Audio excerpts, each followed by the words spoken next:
we on part 4, right? So it's the next day, and I go to work. It's about 4:30. I'm getting ready to clock out, and I get a call from CPS, San Bernardino.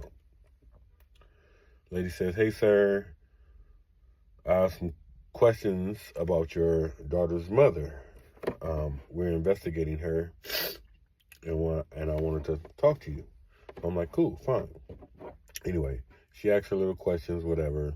Tells me, if she has any further questions, she'll call me. So I'm like, okay. I clock out. I drive home. On my drive home, I'm like, let me call this motherfucker. So I call her. I'm like, "Hey, Sarah, everything okay?" "No, I'm pregnant with my 4th child, and they're coming to get the kids. They're coming to take all the kids." I said, "They're coming to take all the kids?" Like, I said, I just talked to the lady. She didn't say they were coming to take no kids. She just said that she was investigating you, right? So she like, "No." She says she's coming to get all the kids. She's literally outside right now waiting for a warrant to come remove the kids from the home. I'm like, "What?" I said, "I'm coming to get my daughter." No, you can't. You can't come get her." I said, "Yes, the fuck I can." I said, "Shit, and I don't need your permission." I said, "I got a court order that says that I have visitation rights, and right now is my visitation rights. I'm about to exercise my rights." I said, "So I'm about to come get my daughter." No, you can't come get her." And she just hangs up or whatever. Then her husband calls me back. He's like, "Hey, man, I don't know what you said to her or whatever, man, but she's pretty upset, man. And everybody's hurting right now. They taking all the kids, man. We all hurt right now, man. We don't need her to be upset right now." I said, "Man, I'm coming to get my motherfucking daughter, man." I said, I got visitation rights, and this is within them. I said, I'll be damned if I let her go into the system.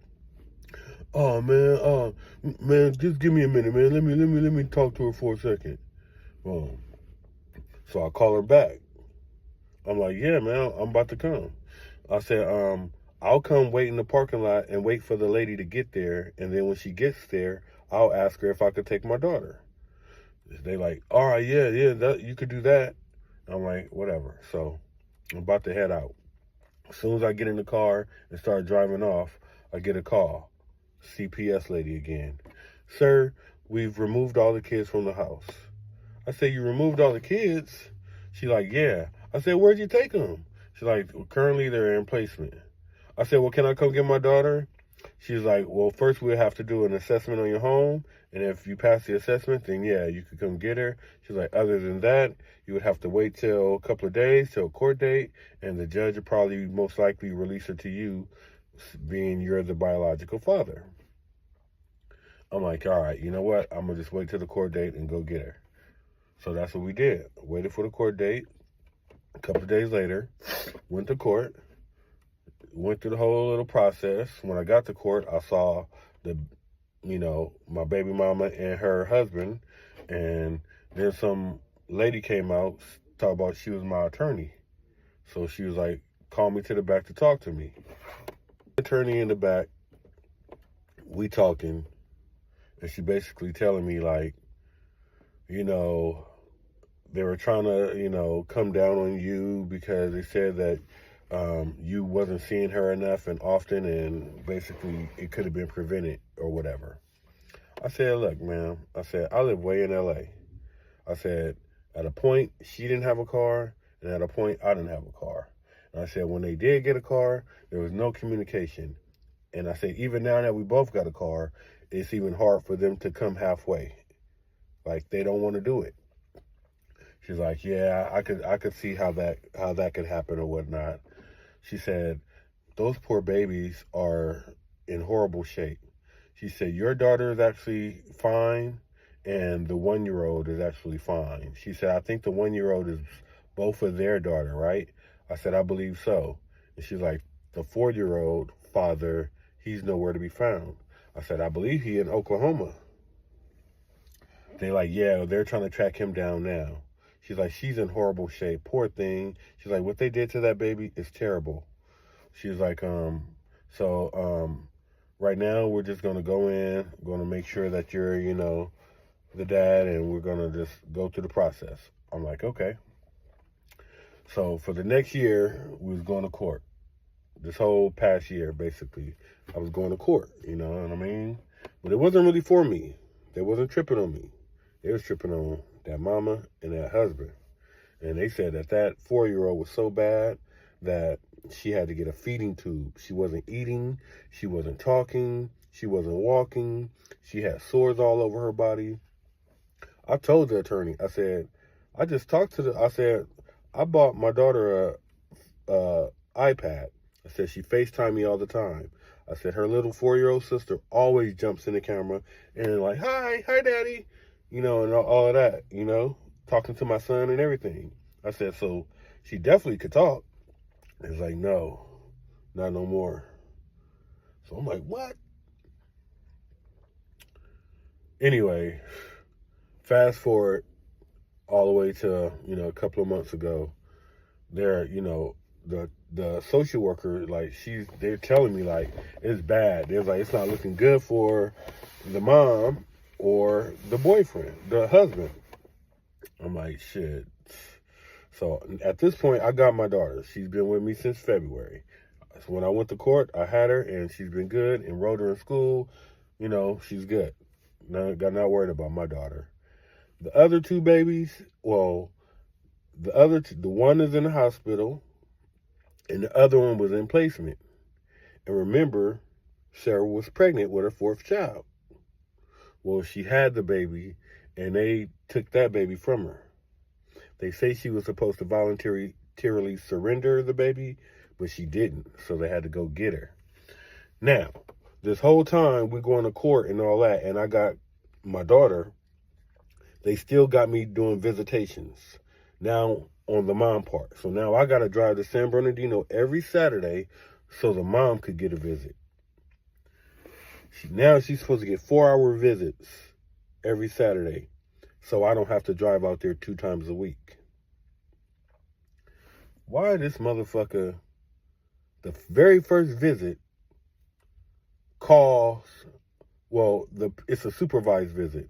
The supervisor called me an hour later. Talk about, can you come get your daughter? The mom has decided to end the visit early. I said, what? Well, how's she going to end the visit early? It's 4-hour visits. I said, and I don't live in fucking San Bernardino. I live in LA. How do you know I'm even still in San Bernardino? Anyway, I hightail it back over there. Good thing I was still in San Bernardino at my niece's house. I go back over there, pick up my daughter. We go home. Following week, same thing happened. Supervisor called me over to the side after I pick up my daughter. He said, can I have a word with you? I'm like, yeah. He's like, hey, man. He's like, I'm going to write a report. He's like, because I don't like what I see. He says, she's in here with your daughter. She's like, and she brings in Burger King, and she don't have anything for your daughter. She said, it's a 4-hour visit, and she's expecting you to provide the food for her daughter. I said, nah, bro. That's just 4-hour visit. She don't got no food? No. She's like, yeah, man. She was getting on your daughter's case because she was basically being a kid, dancing around. She was telling her to sit down. And he was like, yeah, man, she's not very attentive. So I said, see, even when they trying to help her, she not realizing you not handling business. Thought I was going to get it done in part 4, but one more part, I promise. Just the last part, part 5. So like I said, I'm taking her to the visits every weekend. Every weekend, the visits are getting shorter and shorter, and even the supervisor is getting irritated with her. So we go back to court. Now it's getting grimy because now they're coming up with the facts and the forensic reports, and like the pediatrician doctors are putting in their reports. And from what my attorney was saying, she was saying basically that the pediatrician from all over the country, pediatricians from all over the country testified and said after they examined the case that this case is basically on a level of child torture. That's the words they use, child torture. I have that in in a court report that it says child torture.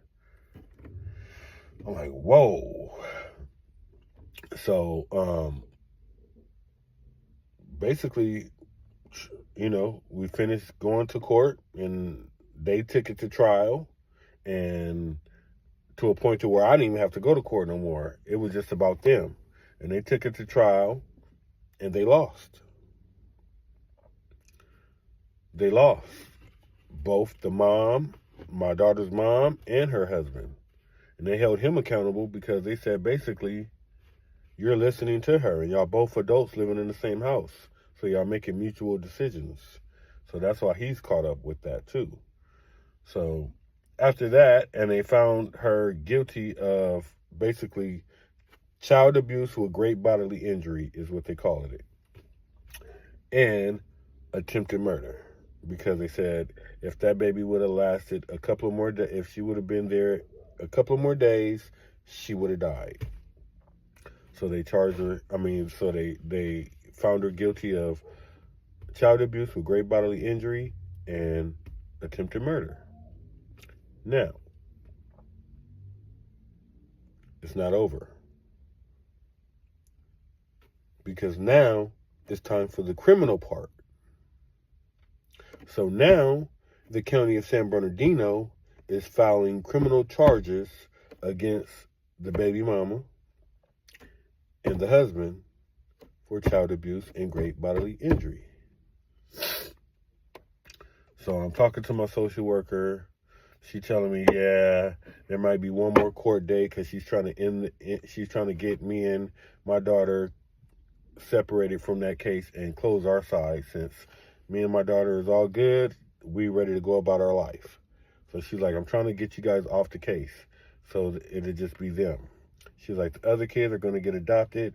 There's like, his family basically stepped in and got the newborn baby and the 1-year-old, right? So his brother got the newborn baby and the 1-year-old. They're adopting them, so they're good. So now it's kind of like heartbroken because the 4-year-old is sitting there with nobody. Her sisters, her mama, her daddy don't even know she exists. I'm sure he knows she got a daughter because he knows that the girl was pregnant, but she left before she had the baby. So I'm sure he don't know that the baby was born, probably don't know her name, don't know nothing about her. So that's sad because now that baby is all alone with nobody. And they saying that baby will never be the same again. She lost massive brain volume, and like her mouth is fixated into a way where she can never eat solid foods. And she got a feeding tube in her. I'm like, damn. She's doing better now, but she's still in like some kind of facility, group home type of nursing home type situation. And she's looking to be adopted too. So, yeah. So then, like I say, now it's the criminal part. So I'm talking to my social worker, and that's when she reveals to me, like, she said, any day they should be picked up. I said, oh, yeah? She's like, yeah, any day. She's like, we're just waiting on them to be picked up. She's like, both the husband and the mother. I said, oh. I said, they're probably going to go at like 3 or something in the morning and raid them. She's like, yeah, probably. She's like, I don't know, but yeah. She's like, but I'll keep you posted.